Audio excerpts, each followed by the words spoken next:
Programming language like C++ and Python allow developers to use default parameters or default argument in their function.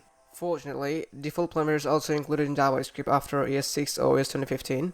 So what the hell is default parameter? The answer already in the name. Everything goes in the event with the default value.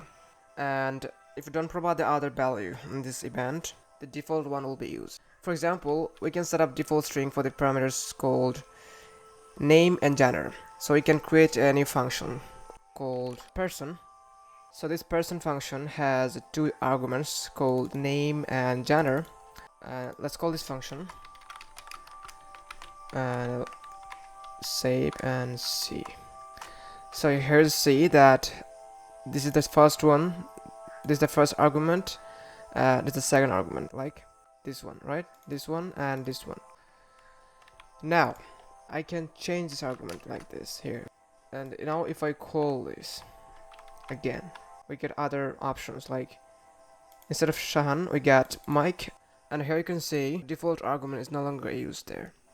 So this is the practical way to override default value, and if you don't change the parameters value, the default one will be used. Is it clear? I think it's clear.